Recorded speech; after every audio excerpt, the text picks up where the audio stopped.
Hi everyone, welcome back to my channel. My name is Hannah if you're new here. We talk all things style, fashion, thrifting, and home. So if you're into that, make sure to subscribe. On today's video, we are going to be talking about 2024 fashion ins and outs. We will start with the 2024 ins, and these particularly pertain to me and the way that I am viewing things. So if you have a different opinion, leave it in the comments down below.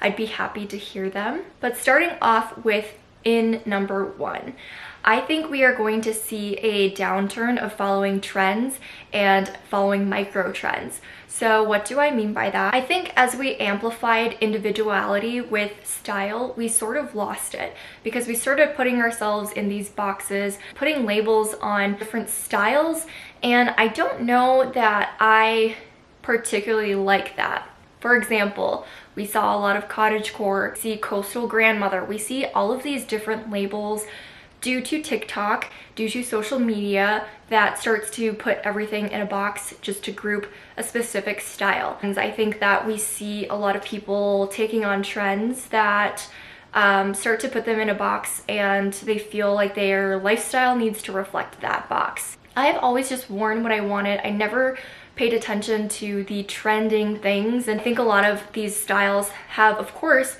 came about organically, but then we see people take it to a new level that's heightened. Fashion is supposed to be about individualism, and I think that the best way to express that is by not following any trends.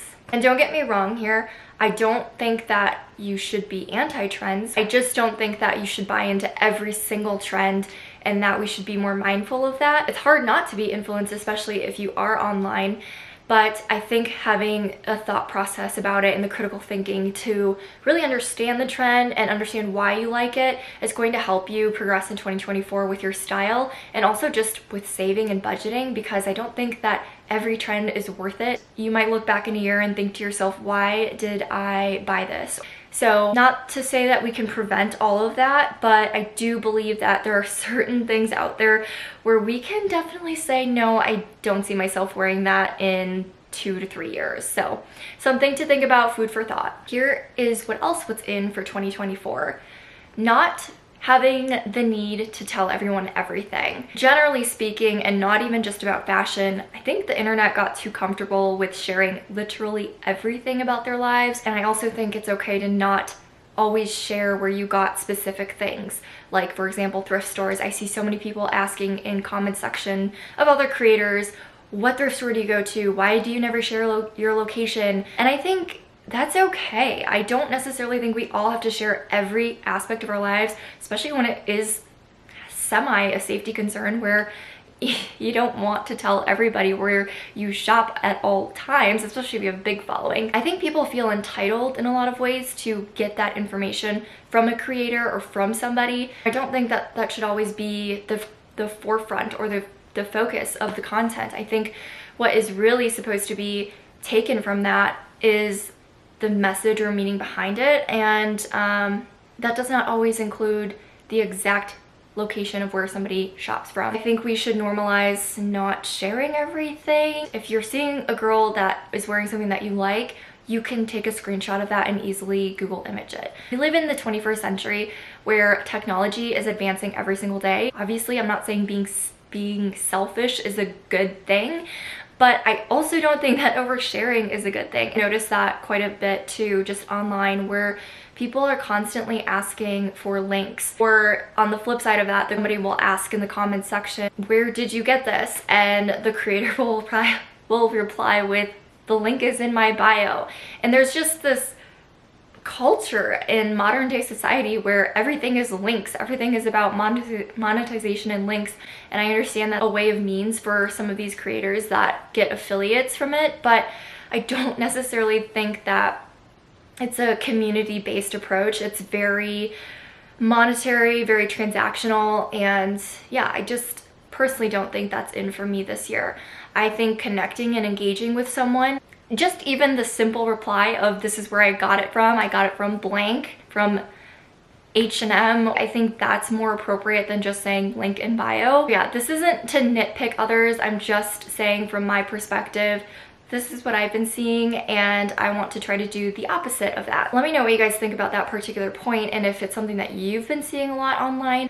I don't want to cultivate that kind of culture. I want to have meaningful conversation about it and also reply back to you like a human and vice versa. Another trend that I think is in for 2024 is re-wearing clothes you already own. This might seem like a no-brainer and something that you probably already do, but I think we have gotten into the culture of just social media and showcasing to the world that we never wear the same outfit twice. I have been seeing an uptick in something that's been more popularized, which is re-wearing items that you already own. I honestly think this is a really good and healthy thing because we need to showcase that in today's fast-moving society, even though there are so many vast items that we can get our hands on and so quickly, we don't have to. We can appreciate and get to know the things that we already own and wear them differently for different occasions, different events,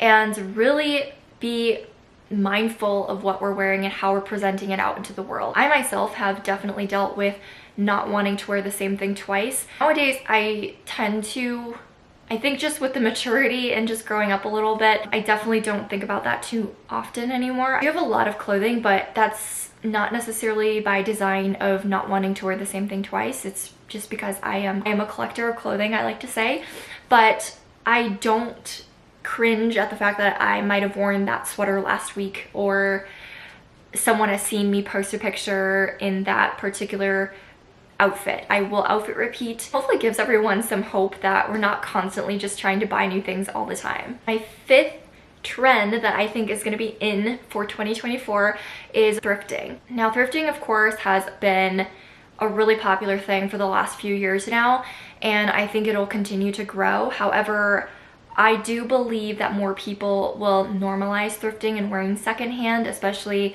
vintage wear. I've seen a lot of Instagram accounts pop up, small businesses that pop up that sell and curate secondhand vintage pieces, and I think that is really cool, and it does speak to one's individualism when it comes to style. Another concept that I'm seeing that become more popularized is personal styling and style boxes. So for example, a creator will thrift and create a style bundle for a client, and they'll send their Pinterest boards and their inspiration, and that creator will go and pretty much try to source similar items to that Pinterest board for their client. I think it's a really cool concept. It's something that I would love to get into, and I think that will be a new way of shopping in 2024, and we'll see it only continue to grow. The last trend that I think will be in for 2024 will be supporting small businesses. Now, again, I think this goes hand in hand with the last point that I made. I do believe people will start to support more small business owners, and especially online. We've been seeing the support local, shop local for the last few years, but I think with the power of social media, we will start to see more and more of that. A lot of unique different pieces, of course, come into play because you're not mass producing, you're not seeing them at big box stores, and I think that part in particular will be a driving force when it comes to people buying and how they make their decisions in buying. Supporting small business will definitely become more relative in 2024. I know that there are price tags that come along with supporting small businesses. Not for every business out there, but for most, because of the time and labor and also the material that comes with just buying small or buying locally. I think it will be well worth it, especially if it's an investment piece and something that is really unique to your wardrobe. I definitely can see that being a big driving force when it comes to the consumerism and the thought process behind buying something. Okay, moving on to the outs for 2024. My number one out is overpaying for low quality items. I think we have gotten too used to buying polyester, synthetic materials for hundreds and hundreds of dollars, and I definitely don't think it's worth it. I felt the shift this last year in 2023 of thrifting more than I have before. I've never had it become 50% of my wardrobe until this year. I think it really has been intentional because we've all noticed that the prices of everything have gone up, and particularly when it comes to fast fashion brands. It just doesn't make sense to purchase something that's made of polyester for over $100. That is not worth it to me. I've found 100% wool coats for $20 at the thrift store. So that's just one example of why I refuse to buy low quality items for retail price. Obviously there are some exceptions, and I by no means own a 100% natural wardrobe essentials. Of course I have polyester sweaters, and of course this sweater right here is made out of polyester. So I'm not saying that I would never buy polyester, although I would like to limit my consumption of it and any other synthetic fibers. But I do believe that there is a better alternative to buying high quality material. So I will only buy something from a retail store that makes sense. But if it is just a, 50% acrylic, 50% polyester jacket, I don't necessarily want to buy it for $150. I think just having that discernment of what are you getting for your money is going to take you a long ways in 2024. We kind of touched on this earlier, but something I want to point out again is not putting a label on your style. I think we have gotten to a point in society where we just want to label everything to make it easier. And also it is comforting, sometimes it can be comforting to know that you have categorized your style and that you should stay within that style. I have done this myself plenty of times before, and I always felt frustrated when I felt like I wanted to purchase something but it wasn't in a formative box that I had already put myself in. So style is really, again, about individualism, and it's expressive, especially for those that are really into fashion. And I think we don't do ourselves any favors when we start to label what our style looks like. I think it's helpful to know what you do like and what you gravitate towards, and not just buy everything that you see. That's not what I'm saying. I think that there is balance between the two. Truthfully, what we should be doing is buying based off of our lifestyle and how it works for us. I think too often we purchase one item based off of the fact that we saw it trending on TikTok or Instagram. I don't think we think about the ecosystem that surrounds that particular item that we are wanting to purchase, or that we have purchased that might have just been trending. Last point I want to make for 2024 that's going to be out is buying dupes. We have really seen a culture surrounding buying dupes, and don't get me wrong, I love a good deal. I love buying something that is similar to maybe a designer product that is way less or a fraction of the price, hence the fact that I thrift a lot. But I think that if it is one item that you really cherish, an item that you've really been thinking about and processing and maybe working really hard towards, you should buy the actual item. Don't feel as if you should buy a dupe just to try to make up for that level of satisfaction, because I don't think you'll ever get that. I think this also will help our culture with more intentional buying and not just buying every single thing because it's a dupe or because it's cheaper or what have you.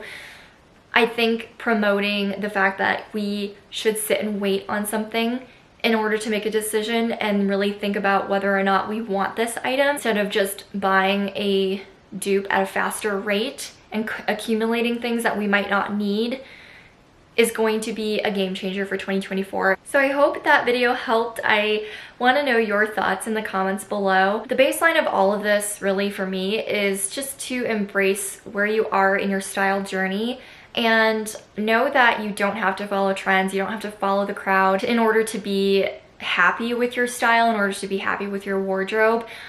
Work within with what you've got, and also don't always fall into the trend trap. With social media, it is so easy to be influenced and to feel like your personal style has been pulled one way or the other because you like a specific aesthetic and then you also like a different aesthetic that's on the complete opposite spectrum. So we want to try to de-influence ourselves and purge ourselves of our consumerism habits, and I think a lot of a lot of the ins and outs that I've talked about today will reflect that and hopefully help you in 2024. If you enjoy these kinds of videos, please give it a big thumbs up and follow me on Instagram for more content. It's just at Hannah Goley. Thank you guys so much for being here. I'll see you in the next video.